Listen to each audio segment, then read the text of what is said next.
Bien, c'est parti. Bonjour à toutes et à tous. Bienvenue à ce webinaire consacré à la communication de et dans la crise. Comment s'adapter? Cette question, elle va nous occuper durant cette heure de webinaire avec nos 4 intervenants que je vous présente dès à présent. Avec nous, nous avons tout à fait en haut Ludovic Cressac de l'agence 636, agence spécialisée stratégie et réseaux sociaux. Bonjour Ludovic. Bonjour. Il y a également Jean-Paul Crène de VUCA Stratégie, une agence conseil en stratégie digitale et en e-commerce. Bonjour Jean-Paul. Bonjour Martin, bonjour à tous. Et enfin, dans la même slide, nous avons Chloé Torche-Dupuis de La Cerise, agence de relations presse, et Vincent Moreau de Objectif Papillon, agence digitale bien connue sur la place toulousaine. Messieurs, dames, bonjour. Alors, vous êtes toutes et tous fondateurs et directeurs de votre structure. Merci déjà à vous 4 d'être présents pour ce rendez-vous. Ce webinaire, il va se dérouler en 3 parties. Une première partie sur les conseils et les préconisations de nos intervenants du jour. Une deuxième partie sera consacrée aux échanges avec vous, public. Donc, pour cela, eh bien, on prendra vos réactions et vos commentaires sur le chat que vous avez normalement sur le côté de l'application.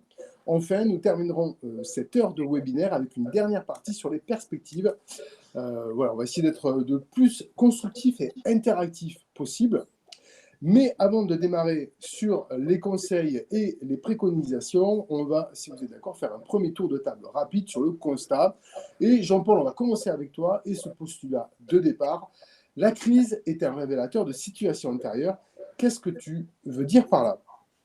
Alors, ce que je veux dire par là, c'est que on le voit, et notamment il y a un outil qui s'appelle le baromètre de la confiance sur Internet par une société qui s'appelle Edelman, qui existe depuis une quinzaine d'années, et qui montre que depuis 2012, il y a eu une bascule au niveau de la crédibilité.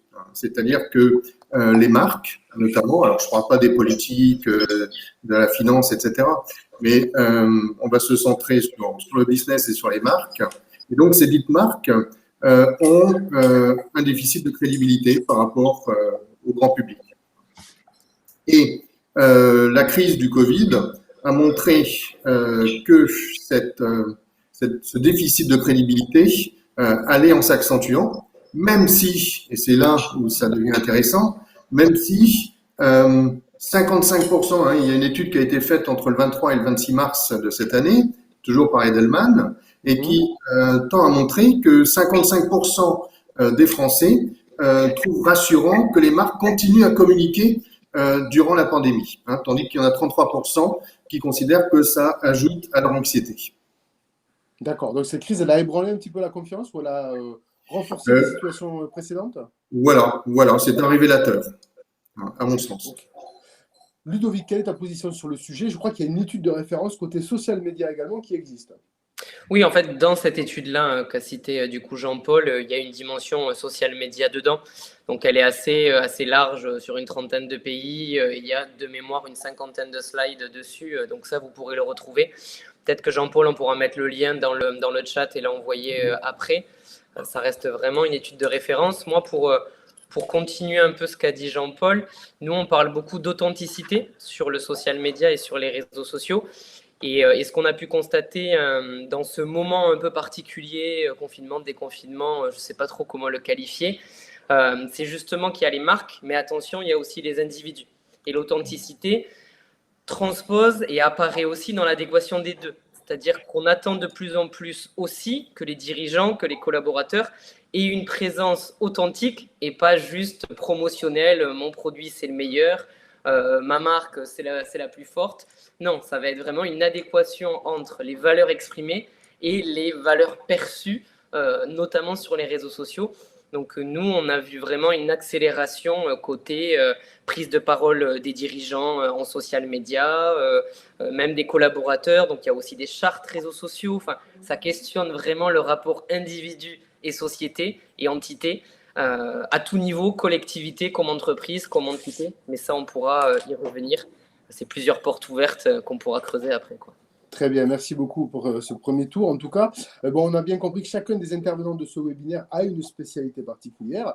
On a vu les réseaux sociaux, on a vu également la stratégie digitale. Chloé, sur les relations presse et la communication, est-ce que le constat est le même? Oui, on a tiré un constat un peu similaire et je rebondis sur le terme de confiance qu'utilisait Jean-Paul, mais également le fait, ce qu'explique Ludovic, le fait que l'humanisation de la marque est encore plus importante. Et c'est vraiment un sentiment qu'on a eu et qui s'est vérifié, que ce soit durant la crise ou en sortie de crise, sur notre secteur des relations médias. On a eu beaucoup de demandes et de sollicitations de prise de parole d'experts. Et là, c'est quand on parle justement de quels sont les conseils, de constats que l'on peut donner, c'est effectivement, on ne se revendique pas expert du jour au lendemain, c'est quelque chose qui se construit au fil des prises de parole. Et nous, on a vu que nos clients qui étaient déjà bien installés médiatiquement, qui avaient un lien de confiance, c'est là où je voulais en venir, un lien de confiance avec les médias, on a eu une facilitation dans les prises de contact et du coup dans l'expression du message que je voulais faire passer l'entreprise en question. Alors, je reviens un petit peu sur ce qui vient d'être dit. C'est vrai que prendre la parole en temps de crise, parce que c'est aussi l'un des sujets de ce webinaire, c'est toujours un peu compliqué, Chloé, parce que d'un côté, on ne veut pas apparaître comme opportuniste, et de l'autre côté, on essaie quand même de communiquer sur sa structure. Il y a quand même une sorte de dualité. Comment on arrive à la gérer en relation presse? En relation presse, et c'est pour ça que nous, notre postulat et le constat, c'est que effectivement, on n'a pas eu une inversion des tendances. Les grands fondamentaux de la manière dont il est bon de gérer un plan de relations médias restent les mêmes, c'est-à-dire qu'il faut faire très attention au ton que l'on utilise et au contexte. Et il se trouve que là, effectivement, dans le cas de la crise que l'on a vécue, nous, on a été aussi force de conseil auprès de nos clients dans justement quel était le ton à adopter.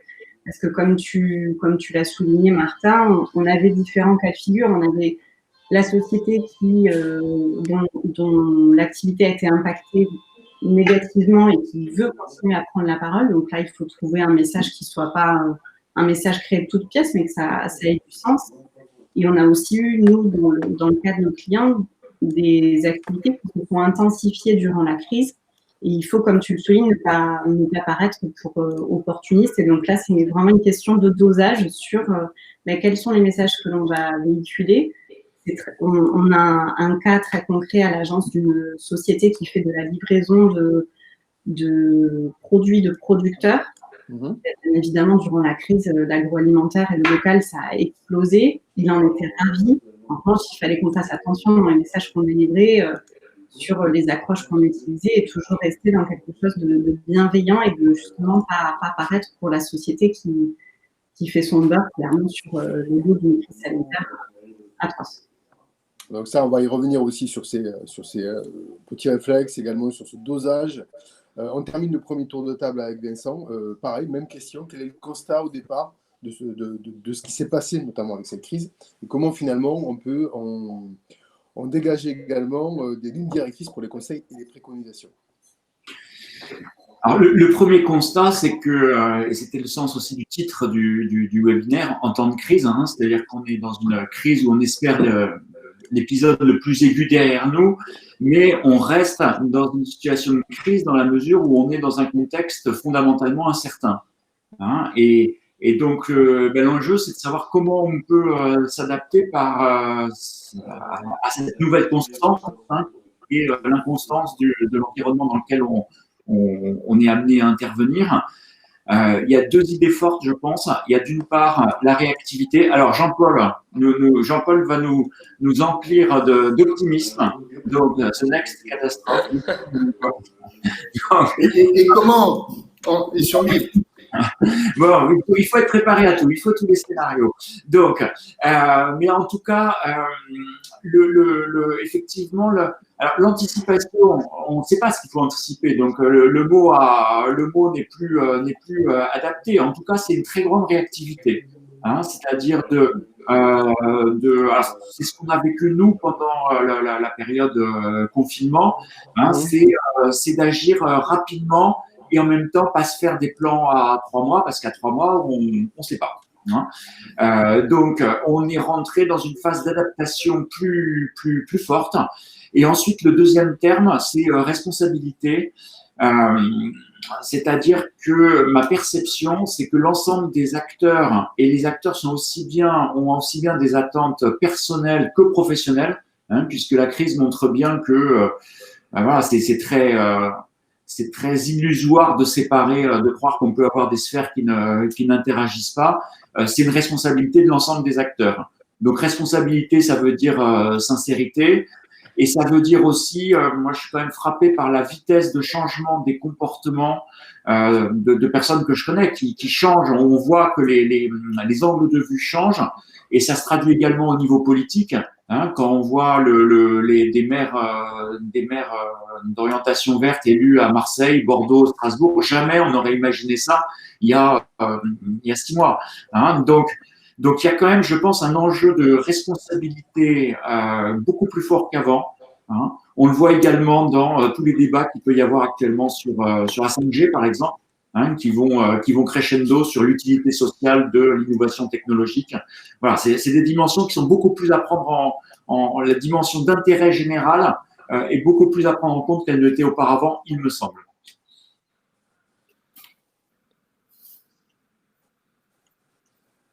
J'en ai fini. Alors, on va revenir. Nous, on a perdu Martin. Est-ce qu'il y a une question de dans la crise? On a Martin en ligne. Vous me voyez? Allô? Martin, on t'entend là? Est-ce que vous me voyez toujours ou pas? On te voit de façon saccadée, mais on t'entend. Très bien. Bon, j'ai un petit problème de connexion. Bon, donc la question était pour Jean-Paul, puisqu'on va rentrer un petit peu dans le vif du sujet. On a vu qu'il y a des questions de timing importantes, mais comment finalement on peut s'adapter à cette communication de crise? Comment finalement on va, que ce soit dans la crise, quels sont les conseils et les préconisations que tu peux déjà nous délivrer? Et je vais couper la vidéo, peut-être que ma liaison sera meilleure. Alors oui, Martin, en fait, comme je le disais en préambule, je considère que la crise sanitaire et la crise économique qu'on commence à vivre, élément clé reste la crédibilité. Hein, c'est-à-dire faire en sorte, comme le disait très justement Chloé, Ludovic et également Vincent, c'est que la crédibilité des marques, la crédibilité de la communication, ça passe par la concordance entre le discours et la réalité. Donc ça, c'est le premier point. Donc ce qui est extrêmement important, c'est de s'assurer de cette concordance. Le deuxième point, c'est être pertinent, hein, c'est-à-dire encore mieux connaître ses clients et ses consommateurs, et comme le vient de dire Vincent, de faire en sorte que, oui, des comportements, des points de vue évoluent, et donc être au plus proche de ses consommateurs. Et on sait très bien dans le digital que celui qui réussit, c'est celui qui connaît le mieux ses clients.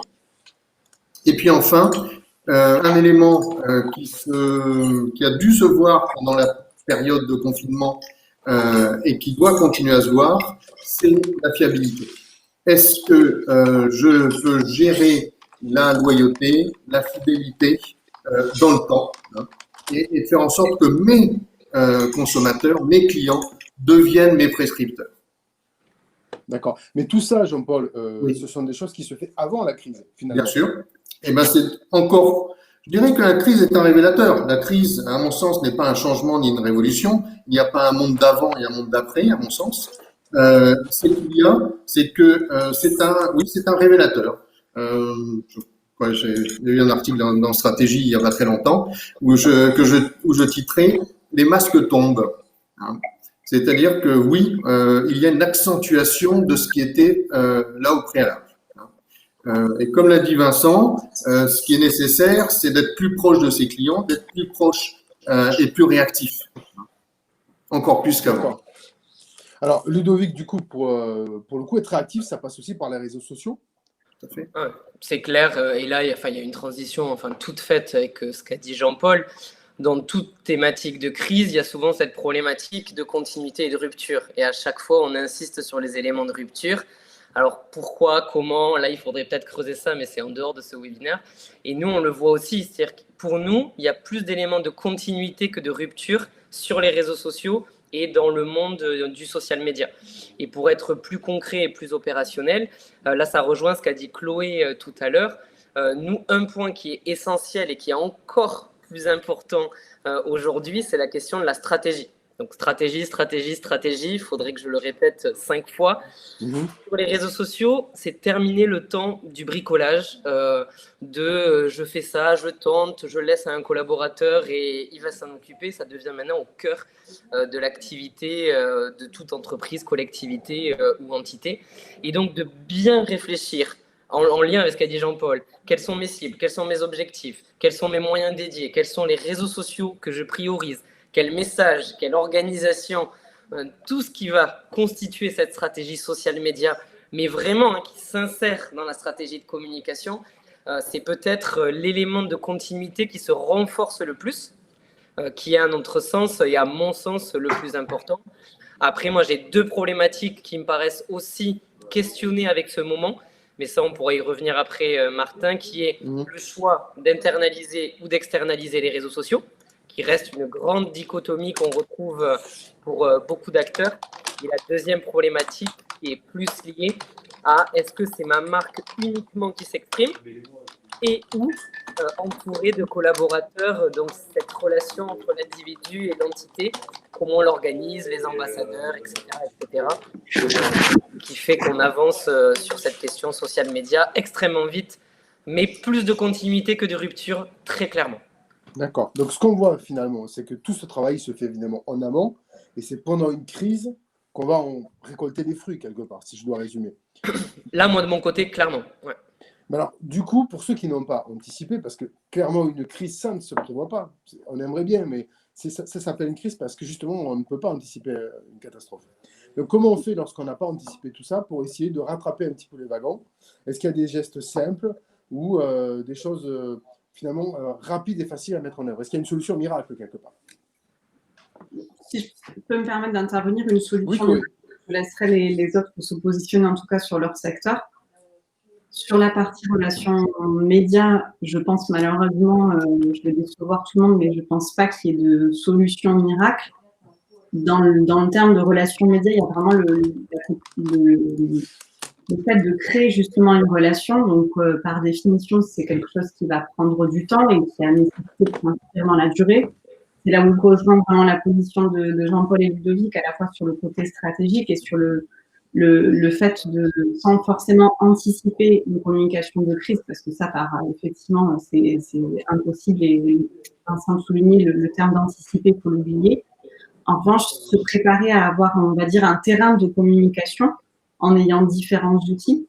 Nous, on essaye toujours d'expliquer à nos clients que dans tous les cas, les relations médias ne sont pas une baguette magique à elles seules et que c'est important Ludovic disait soit faire appel à de l'externe, soit de l'interne. En tout cas, c'est vraiment important de multiplier les outils de communication pour justement, en temps de crise, pouvoir activer celui qui est le plus pertinent. Nous, on l'a vu sur certains cas clients à l'agence qui avaient dû complètement stopper leur activité. Je pense notamment au centre commercial qui a dû stopper du jour au lendemain sa communication, en tout cas sur site.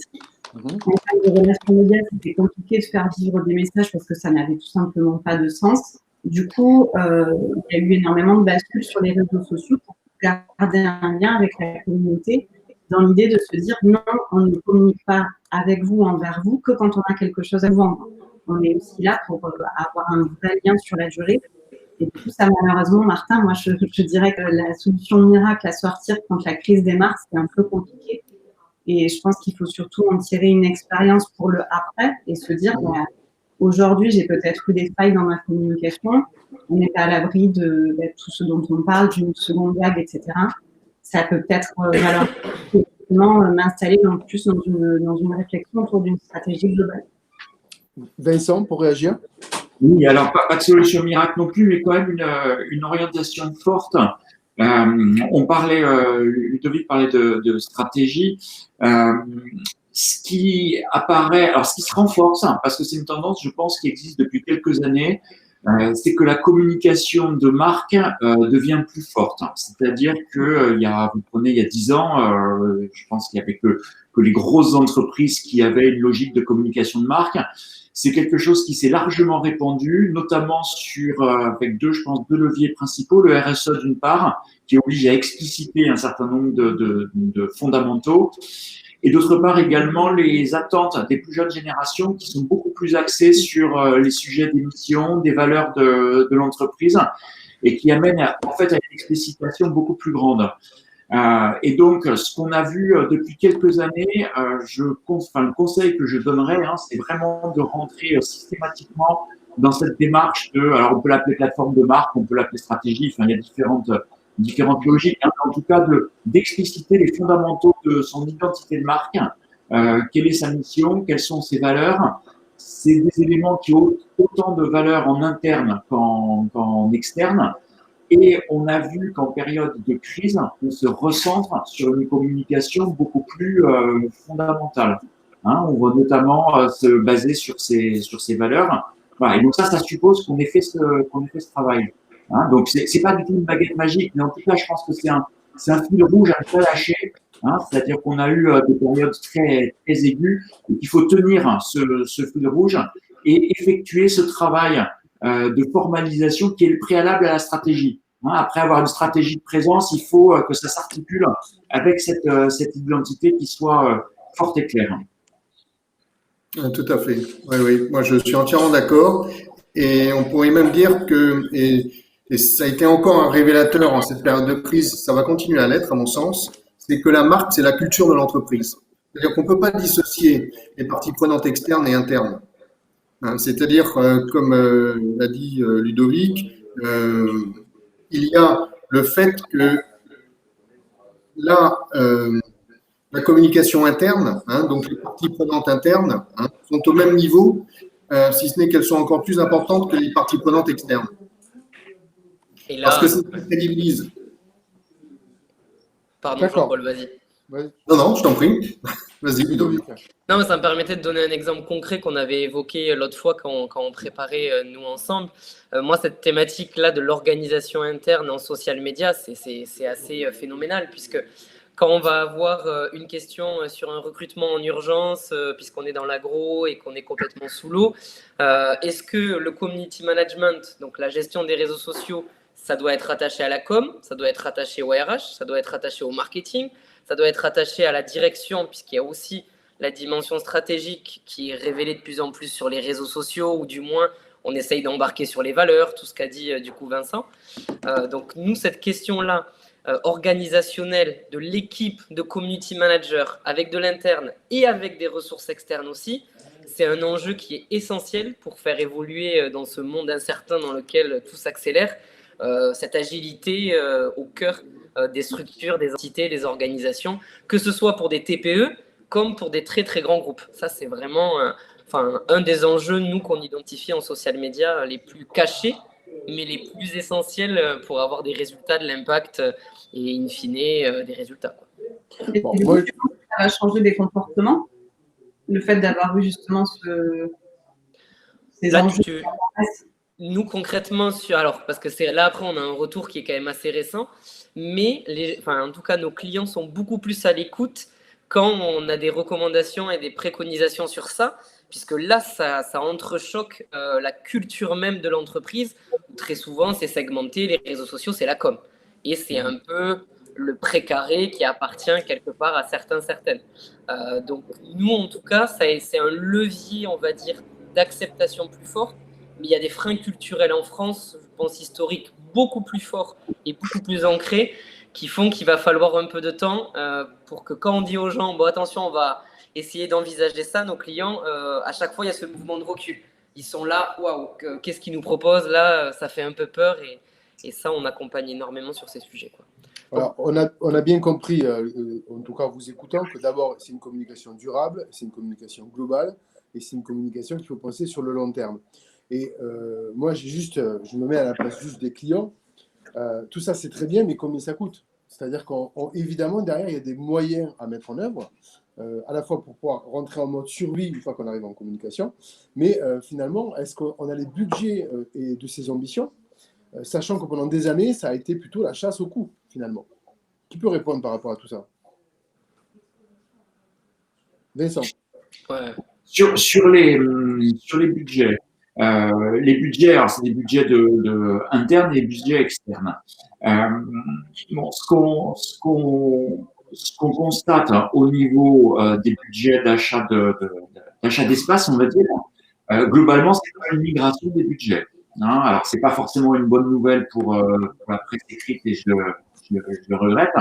Hein, mais quand on sait que Google et Facebook s'accaparent 90% de la progression des budgets digitaux, la réalité, et d'un point de vue personnel, la triste réalité, c'est que c'est Facebook et Google qui tirent leur épingle du jeu en premier lieu. Donc, il y a des stratégies de présence et de visibilité, puisque aujourd'hui, faire de la promotion, on va dire, dans un contexte d'entreprise et commercial, alors on peut faire des choses sur LinkedIn. Sur Facebook, ça devient beaucoup plus compliqué en organique. Hein. Donc, il y a des budgets qui migrent dans un contexte en même temps où la visibilité locale reste aussi un sujet important et les médias locaux. Alors, Objectif Papillon fait en ce moment une campagne pour l'UIMM, auto-promo, c'est la minute d'auto-promo. Hein, et donc, on annonce sur tous les co. Hein, sur la newsletter parce que la présence locale est également importante. Alors, je réponds pas vraiment à la question et je m'excuse, mais le contexte général est que forcément, enfin, ce que je voulais dire sur le sujet, c'est qu'aujourd'hui, il est indispensable de prévoir des budgets d'activation, des budgets d'activation et d'achat média. Parce que l'organique pur, sauf un cas exceptionnel, et Ludovic nous les exposera, est quelque chose qui devient de plus en plus compliqué et qui nécessite un temps de plus en plus élevé, ce qui est également un budget. Ludovic a certainement à compléter sur ce sujet. Oui, rapidement, après, la question de l'argent, c'est une question qui intéresse, je pense, tout le monde ici. Et c'est normal, après, il faut l'assumer. Et il faut sortir aussi de ce biais culturel que quand on parle de ça, c'est sensible. Non, c'est une adéquation, de toute façon, entre nous, des expertises qu'on apporte et des besoins de l'autre côté. Donc, il n'y a aucun souci par rapport à ça. Moi, je répondrai avec 2 éléments concrets. Un, dans la question, Martin, moi, je reformulerai, je ne parlerai pas de coût, mais je parlerai d'investissement.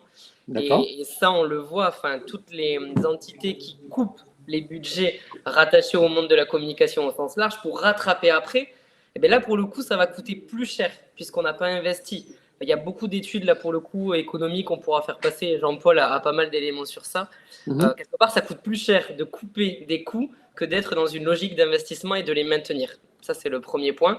Et le deuxième point, moi, qui est quelque chose auquel nous, on croit énormément, puisqu'on a la spécificité d'agence d'être un organisme de formation, c'est de miser sur le transfert de compétences, de miser sur l'empowerment de vos équipes et de faire en sorte d'internaliser certaines compétences plutôt que à des moments de vouloir tout externaliser. Dans ces périodes aussi où on a besoin d'agilité, l'internalisation des compétences, notamment en social media, il faut bien choisir lesquelles, il faut bien construire en fonction de vos équipes. Ça, c'est quelque chose qui permet pour moi de contourner aussi la question de combien ça coûte. C'est une autre logique, c'est-à-dire qu'on va vraiment former, et là c'est des budgets formation, plan de formation et autres dispositifs, mais je ne vais pas rentrer là-dedans, qui permettent aussi de répondre en temps de crise à ces enjeux, clairement. D'accord. Je réponds, puisque Ludovic m'a tendu la perche, et ça permettra de répondre aussi à la question de Pascal sur… Alors, j'allais y venir justement, parce qu'il y a cette question du chat qui est intéressante, parce que ça veut dire qu'on va pouvoir bientôt les prendre. Mais finalement, quels arguments pour persuader un client en temps de crise qu'il faut justement ne pas reporter son investissement en communication? Alors, Jean-Paul, pour répondre à cet élément et rebondir sur ce qui vient d'être dit par Ludovic. Alors, il y a une étude là qui a été réalisée en juin, donc tout récemment par une société qui s'appelle JOTW et qui montre que, en effet, le challenge des directions de la communication et qu'elles soient internalisées ou externalisées, et c'est le plus difficile bien sûr, c'est de prouver le retour sur investissement. Parce que comme le disait Ludovic, la communication doit être vue en termes d'investissement. Et là-dessus, je dirais qu'en termes de moyens, en fait, et ça rejoint aussi ce qu'a dit Vincent, c'est que ce qui est essentiel de voir, c'est que à partir du moment où on détermine clairement sa vision, sa mission, à partir du moment où on a une vision claire de son cœur de cible en termes de clientèle, eh bien, on va restreindre alors même si on ne sait jamais en communication quel est le retour sur investissement direct, mais il n'empêche qu'on va se focaliser. Hein. Donc, ces exercices-là, hein, qui permettent, par exemple, au travers de la création de personas, hein, ça c'est un point sur lequel nous militons très fortement. Hein. Donc, créer des personas qui permettent d'identifier, de mieux comprendre quelque part, notamment au niveau émotionnel, ce qu'est notre client type, hein, en tout cas notre cible de clientèle, eh bien, ça permet d'être plus efficient. Et donc, quelque part, de dépenser moins, ou en tout cas de dépenser mieux. D'accord. Pour rebondir sur ce qui vient d'être dit par Jean-Paul, Vincent, peut-être? Non, pas de commentaire particulier sur ce point-là. Et pour répondre encore un peu plus là, par rapport à Pascal là, sur le chat, hein, en effet, c'est en temps de crise qu'il faut communiquer. D'une part, je reviens par rapport à l'étude d'Edelman qui a été faite là, au mois de mars. 55% des Français trouvent rassurant que les marques continuent à communiquer pendant la pandémie. Hein, et donc, ça fait partie de la construction de la confiance. La marque ne disparaît pas. Hein, elle reste là. Et comme le disait très justement Chloé tout à l'heure par rapport à un distributeur, même quand on ne peut plus vendre, il faut montrer qu'on continue à exister. On a eu exactement le même cas avec l'un de nos clients. Et ça, et ça m'étonne que Vincent n'ait pas réagi là-dessus, c'est... je titille là. C'est la deuxième demi-heure, elle va être d'avoir une relation directe avec ses clients. Hein. C'est le D2C, c'est le direct to consumer. Hein. Ceux qui avaient des fichiers de leurs clients, hein, qui avaient une habitude de communication directe avec leurs clients, hein, eh bien, ou les clients de leurs clients, eh bien, ceux-là ont été et seront moins impactés par la crise qui, comme le disait très justement Chloé, ne s'anticipe pas. Hein, ça s'est jamais anticipé une crise. Hein. Par contre, ça se prépare. D'où, je pense, le fait sur cette question de l'investissement, c'est toujours pareil. Je pense que le long terme, c'est toujours ce qui paye le mieux. Après, il faut préparer. À la Vincent, je pense qu'il y a une question de ventilation de son budget de communication à remonter quand on traverse une période de crise. Il y a des outils. C'est peut-être pas, alors je n'ai rien contre les sociétés qui font des vidéos, mais par exemple, c'est peut-être pas le moment de se lancer dans la création de vidéos, de choses comme ça. Il faut peut-être rebondir sur des outils beaucoup plus interactifs et avec beaucoup plus d'instantanéité. Mais alors, pour la question de Pascal qui parlait de convaincre son client de se lancer dans de la communication et de dégager un budget de communication dans le cadre d'une crise, c'est vrai que je pense que c'est des situations un peu délicates s'il n'y a rien qui est mis en place. Mais je pense surtout que la solution, c'est de l'optimiser et effectivement peut-être de ne pas forcément le réduire en se disant attention, mince, il y a une crise, je réduis mon budget. Comme le disait Ludovic, je pense que souvent, ce n'est pas des comportements qui vont payer sur la durée parce que évidemment, pour tout réactiver, ça va finalement être plus long et plus coûteux. Et ça c'est effectivement à réussir à convaincre son client, chaque client. Alors, ayant été titillé par Jean-Paul, quand même. Je dois te compléter, je me réveille de ma torpeur. L'enjeu et toute la subtilité professionnelle, on va dire, c'est l'arbitrage entre le court terme et le moyen terme. Hein, et heureusement, tout n'est pas dans les datas, tout n'est pas écrit d'avance et il reste on va dire, l'intelligence de la situation et s'adapter et prendre les bonnes décisions. Ça, on sait qu'après, si on a pris les bonnes. Mais en tout cas, et je vais dire un peu le contraire de ce que j'ai dit avant, où je fais mon propre contradicteur, hein, où j'insistais sur les budgets d'achat d'espace. Voilà, il y a des stratégies, on va dire, court-termistes réactives et des stratégies long-termistes. En termes de communication, d'efficacité digitale, la constance, on en a parlé, hein, aussi bien en termes d'image perçue qu'en termes d'efficacité, et notamment au niveau de la production de contenu et du référencement naturel, hein, qui reste dans beaucoup de secteurs, alors pas dans tous, hein, mais dans beaucoup de secteurs. En gros, on a le choix d'acheter du trafic à Google ou Facebook ou générer un trafic par ses actions organiques en social media et en référencement naturel. Voilà. Et là, en revanche, on est sur des sujets sur lesquels il est absolument impossible d'avoir des résultats à court terme. Hein, quand on vous dit faites une stratégie de contenu et vous n'aurez pas les résultats dans 15 jours. Dans 3 mois, ça commencera peut-être, mais pas dans 15 jours si vous êtes le couteau sous la gorge. Voilà. Et donc, l'enjeu au niveau des budgets, c'est aussi ça, hein, c'est de savoir sur quoi je maintiens de l'investissement moyen et long terme et sur quoi je vais sur le court terme. D'accord. On voit donc qu'effectivement, il y a quand même des stratégies de long terme à mettre en place, que la constance permet la résilience lorsqu'il arrive une crise. Ça, c'est intéressant. Est-ce que pour autant, il y a des médias qui sont particulièrement adaptés à la crise? Est-ce qu'il y a des outils médias, hein, je dis médias, c'est plutôt des outils qui sont plus adaptés à la crise que d'autres? Moi, je vais prendre un exemple. Un exemple qui est public d'un de nos clients qui s'appelle la Comtesse du Paris. Leur boutique, eh bien, il n'y avait plus personne qui venait dans les boutiques. Hein. Il y a toujours moins de gens qui viennent dans les boutiques. Eh bien, ce qu'ils ont fait, c'est que ils ont pris leur fichier client boutique, sur lesquels, comme ils ont une tradition de vente par correspondance, ils ont les adresses, notamment les adresses email. Hein. Et je trouve que l'emailing est un très bel outil en termes d'agilité. Et ce qu'ils ont fait, ils ont été agiles.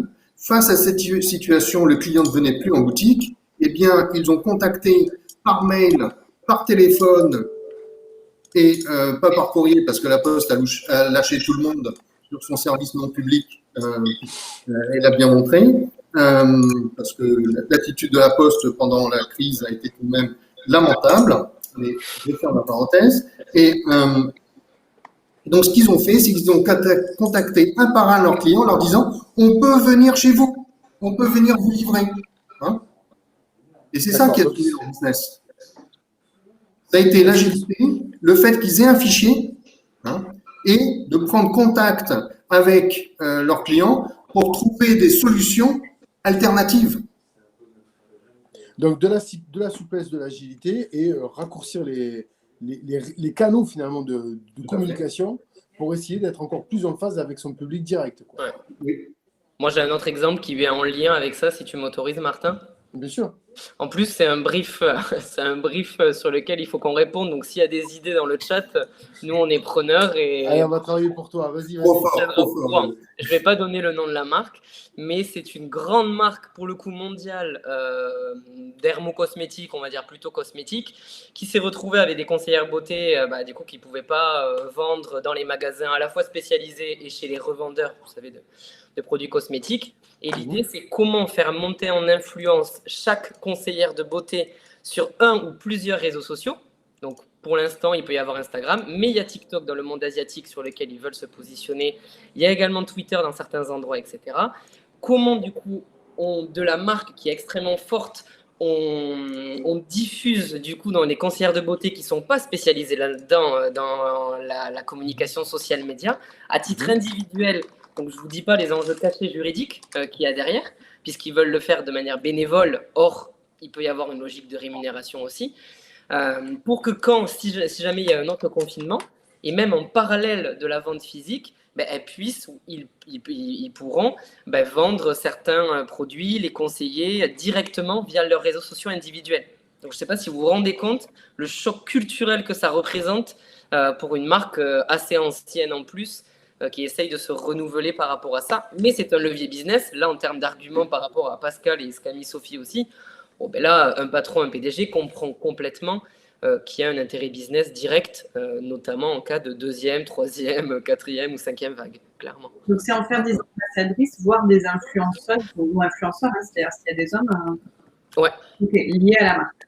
Ouais, mais voilà, toutes les questions, c'est après, si cette personne ne reste pas dans l'entité, si elle part, si elle va monnayer son influence pour un autre travail, en fait, pour une marque concurrente, ça pose vraiment un champ de réflexion social média qui dépasse le social média, en fait, mais qui est assez intéressant, je trouve. La marque, c'est la culture, et la culture, c'est la marque. Et individu et entité, comment on fait en sorte que ça fonctionne. Très bien. S'il y a des questions, des réactions dans la salle, n'hésitez pas. Hein, on est également, puisqu'on a ouvert la deuxième partie de cet échange, avec des questions, des réactions. Je vois qu'il y a eu. Alors, Sophie a répondu tout à l'heure. Là, je m'aperçois que j'ai un petit souci de chat qui ne se déroule plus, donc je ne sais pas pourquoi ça ne marche pas. Hop. Décidément, la technique vient toujours à bout de nos velléités. C'est la magie du direct. C'est la magie du direct. Je rebondis juste aussi sur ce que tu disais, Ludovic, qui parle dans les réseaux sociaux. C'est quelque chose qu'on n'a pas encore complètement tranché, mais on a bien compris par contre que c'était une partie, en tout cas en toute communication, qu'il ne fallait pas hésiter à internaliser, quitte à former des gens pour ça. Tu me tends la perche à moi ou tu veux faire parler quelqu'un d'autre? Alors, là, nous, on reconnaît qu'il y a un biais en tant que président directeur d'une agence spécialisée plutôt en empowerment social media. J'ai tendance à tendre vers ça. Après, toutes les situations ne se prêtent pas à de l'internalisation de ces compétences qui sont quand même diverses, complexes, nombreuses maintenant. Surtout si on prend plusieurs réseaux sociaux, si on ajoute tout ce qui va être la question des ads, si on ajoute toutes les questions de l'influence et comment je crée des relations avec des influenceurs, influenceuses, on est sur un champ de compétences extrêmement vaste. Donc, il faut quand même toujours partir de l'existant et de voir ce qui est opportun d'internaliser ou d'externaliser. C'est pour ça que nous, on parle de social media roadmap et on va établir des plans à 1, 2, 3 ans et on adapte puisqu'il y a toujours des changements. Donc, il n'y a pas, je ne m'inscris pas dans l'impératif, l'injonction à dire il faut tout internaliser. Typiquement, quand il y a des nouveaux acteurs, pour donner un exemple concret, ou des nouveaux réseaux sociaux, internaliser sur quelque chose de si nouveau, par exemple, il y a 2-3 ans, on parlait que de Snapchat, un acteur qui va internaliser des compétences rattachées à ça maintenant, là, je pense que l'investissement n'est peut-être plus adapté, vu que ce réseau social est en perte de vitesse. Voilà. Donc attention, et ça se jauge. Et ça se Alors, on voit un petit peu qui parle, mais qui parle en temps de crise, parce que c'est aussi la thématique d'aujourd'hui. Qui prend la parole? Il y a Pascal sur le chat qui dit que sur les réseaux sociaux, il semble important de communiquer parallèlement sur la marque et sur les représentants de manière individuelle. Oui. Et sur ces représentants de manière individuelle. Mais en temps de crise, qui parle du coup? Est-ce que c'est le représentant? Est-ce que c'est directement la marque? Qui prend la parole finalement quand il s'agit d'avoir une communication de crise? Qu'est-ce que vous conseillez par rapport à ça? Les deux. Les deux, ça peut être les deux. Les deux. Il faut les deux, je pense. Après le message de la marque n'est pas le même que celui du dirigeant qui va rentrer plus souvent dans une communication au deuxième niveau en décryptant la communication de la marque. Mais dans l'idéal, je pense que c'est les deux. Et c'est aussi, Jean-Paul parlait tout à l'heure du rôle de l'interne. C'est aussi, nous sommes tous des structures de taille à peu près comparable, on est des petites structures, mais c'est en période de crise, on a bien vu aussi qu'il était très important que les dirigeants que nous sommes aient une position, une position claire, positive, et surtout donne une direction par rapport à la suite. Donc la prise de parole externe à usage également interne me semble absolument essentiel dans ces moments-là. Il faut que la barre du navire soit tenue. Et puis je pense que les deux sont vraiment complémentaires. Ils ne vont pas remplir les mêmes rôles non plus. Et ils vont pouvoir s'adapter aux outils. En relation média, je parle pour mon secteur d'activité. C'est vrai que, comme je le disais en introduction, la caution d'expert, donc du coup le fait d'humaniser l'entreprise va avoir beaucoup de sens dans des périodes comme ça. En revanche, il ne faut pas non plus que ce soit 100% lié autour d'une personne. Ludovic évoquait aussi les limites de ce fonctionnement. Donc c'est vrai que c'est vraiment deux communications qui, je pense, sont complémentaires et c'est essentiel d'avoir une entreprise basée que sur l'un ou que sur l'autre. Je pense que ça ne fonctionne pas. Alors, je rebondis sur une réaction d'Alexandre qui dit « une seule voix, un seul discours ». Vous êtes d'accord avec ça? Ressemblant, effectivement. Là, je suis d'accord avec Alexandre sur le fait que, bien évidemment, que le dirigeant doit porter le même discours que ce qui est dit par la marque dans sa globalité. Mais ça ne va pas avoir le même sens. Vincent parlait du fait qu'en tant que dirigeant, on a aussi le rôle peut-être de rassurer aussi. Ça, c'est pas quelque chose qui peut être fait de la même manière par la marque en tant que telle. D'accord. Il n'y a pas que le dirigeant qui parle, également. Il y a les employés et il y a les consommateurs. Ça, c'est un point clé. Parce que justement, la question qui parle en temps de crise, elle sous-entend qu'en fait, il y aurait des rôles, il y aurait des personnes qui devraient parler, qui ne devraient pas parler.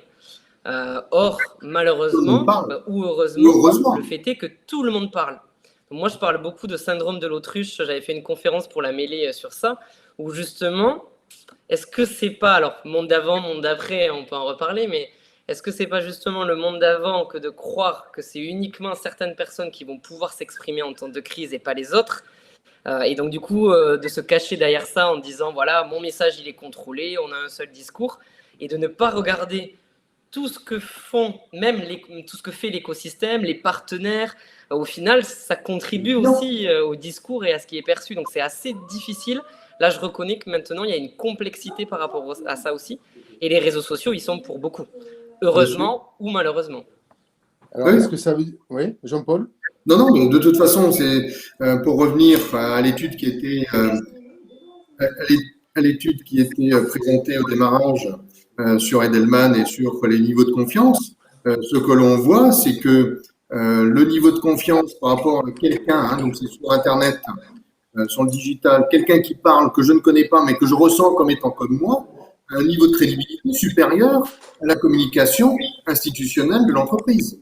C'est-à-dire que la voix du client, la voix de la partie prenante interne ou externe, a un niveau de crédibilité généralement supérieur par rapport à la voix de l'entreprise. Donc, oui, il n'y a pas de maîtrise de ce qui est dit sur la marque, si ce n'est qu'il y a une capacité de réaction, de réactivité, et l'homogénéité, comme le disait Vincent tout à l'heure, elle ne peut se trouver qu'avec une vision claire et une mission claire et qui soit partagée, et qui ne soit pas que de l'ordre du discours. Est-ce que ça veut dire, et là c'est une question de néophyte, qu'une communication de crise, parce que je recentre toujours sur le débat, devient finalement quelque part une sorte de communication politique? Est-ce qu'on n'a pas affaire aux mêmes enjeux et aux mêmes contraintes? Chloé? Ça dépend si tu parles d'une communication de crise dans le sens où l'entreprise vit une crise, ou une communication comme là, on a plutôt évoqué ce sujet, c'est-à-dire une entreprise qui communique durant la crise, mais qui, elle, n'est pas forcément en temps de crise. Je ne sais pas si... Moi, j'allais dire les deux, mon capitaine. Finalement, les deux est dans la crise. Oui. Si, effectivement. Après, moi, c'est vrai que je ne voulais pas paraître assez fermée dans ma vision quand je disais que la personne qui pouvait s'exprimer cette dirigeance, il parlait véritablement d'appliquer aux relations médias où effectivement la prise de parole est beaucoup plus codée. Mais je rejoins tout à fait Jean-Paul et Ludovic sur le fait qu'effectivement, tout membre de l'entreprise et même le consommateur peut s'exprimer et être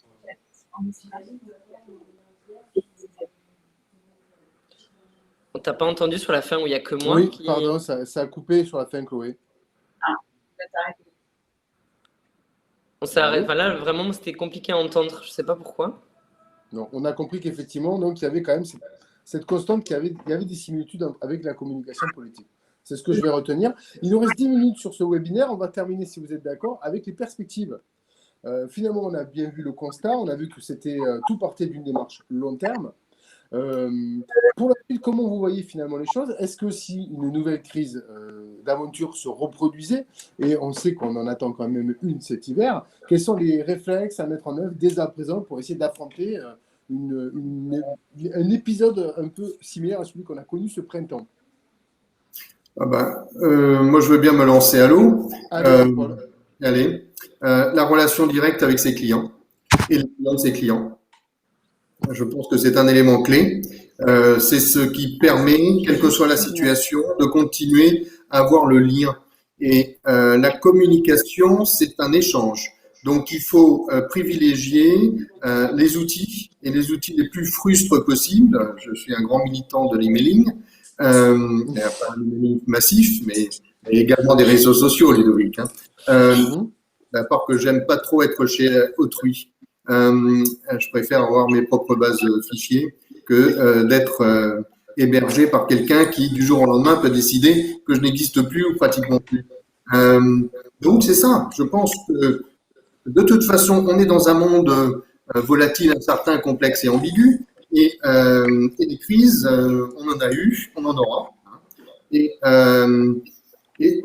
donc, c'est avoir une relation continue et crédible, c'est-à-dire une concordance entre son discours et la réalité, pertinente, c'est-à-dire bien connaître et connaître encore mieux ses clients, et fiable, c'est-à-dire que l'on continue cette relation et que l'on est digne de confiance. Et au final, moi je dirais que ces périodes de crise, c'est peut-être pas forcément une mauvaise chose parce que ça doit montrer qui on est et quelles sont nos valeurs en tant qu'entreprise et donc quelque part en tant qu'individu. Très bien. Ludovic, pour rebondir? Moi, je vais être là peut-être concret, et quitte à être un peu plus dans la simplification que dans la complexité.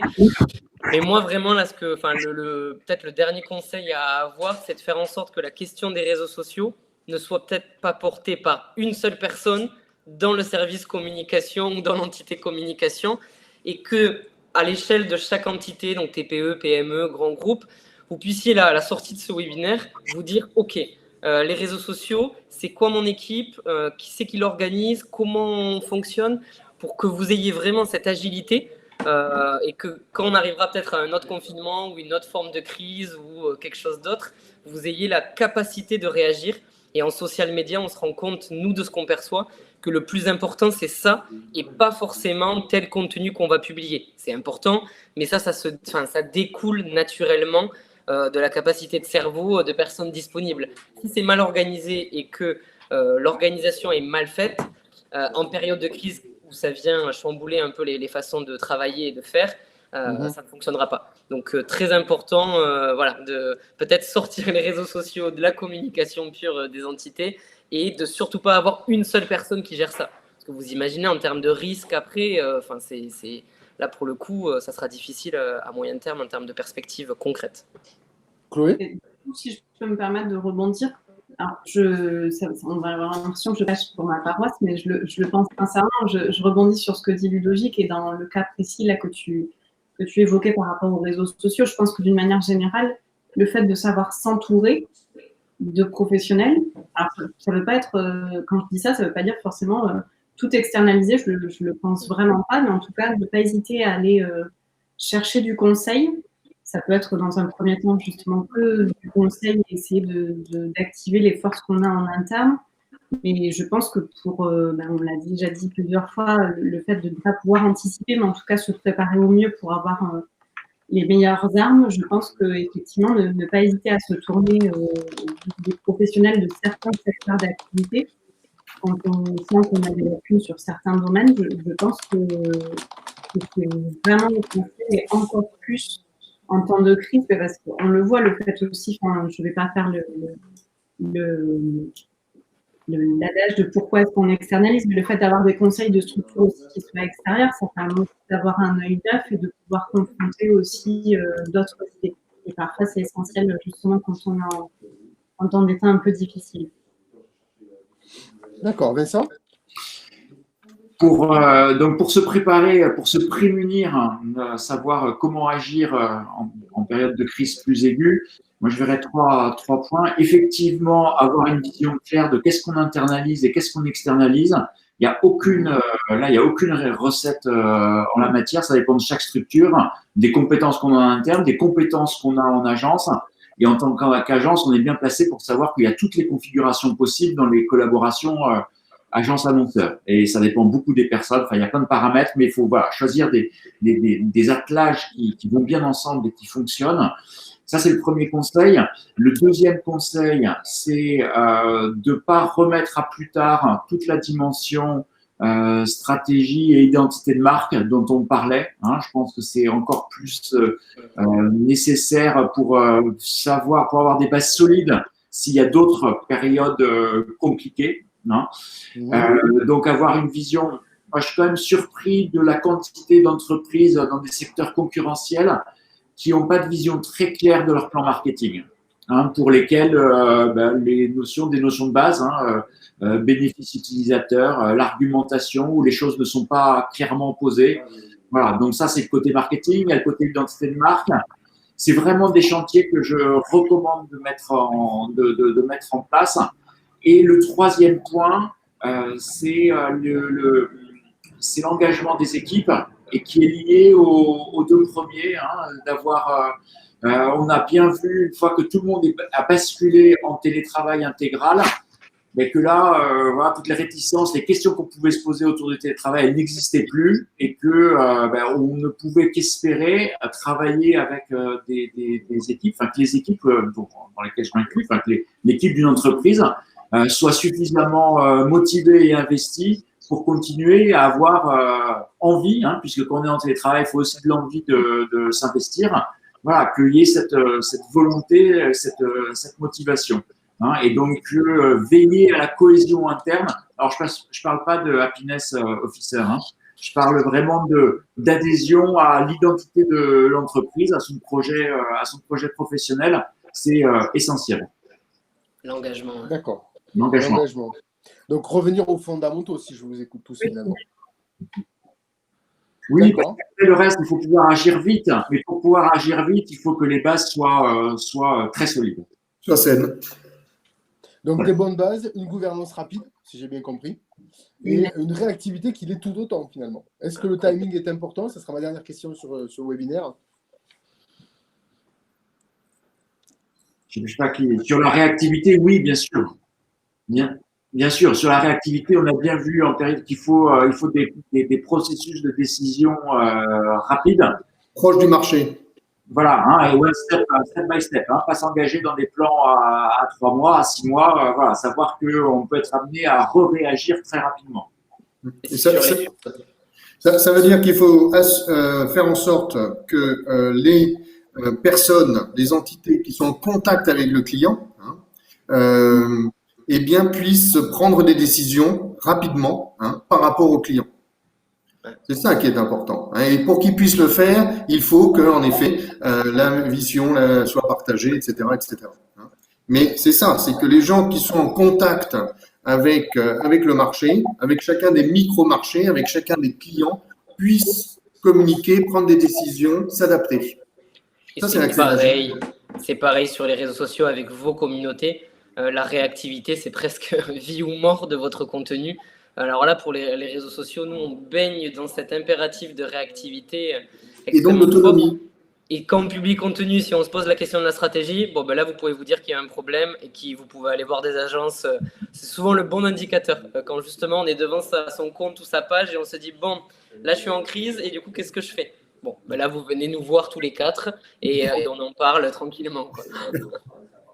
D'accord, donc très bien, on a bien compris. Fondamentaux, réactivité, timing et surtout gain de confiance avec à la fois vos équipes en interne et vos clients en externe. Merci à vous 4 pour ces commentaires, pour ces réactions, pour ces réflexions. Je pense que ce webinaire va être enregistré. Je pense qu'il y a aussi des liens qui peuvent être mis en place pour le public. Vincent, peut-être que tu pourras nous mettre justement des liens utiles à l'ensemble des inscrits aux participants. Oui, on a aussi fait la captation vidéo qu'on mettra, qu'on diffusera. Parfait. Eh bien, écoutez, il est 11h, il est midi, ça fait 1h pile poil. Je vous propose de terminer là. Je vous souhaite à toutes et à tous un très bel été si je ne vous revois pas. Et puis, on aura sans doute l'occasion de poursuivre sur ce sujet. Merci, Martin. Merci encore. Merci à vous tous. Merci, Martin. Au revoir. Ciao, ciao. À bientôt.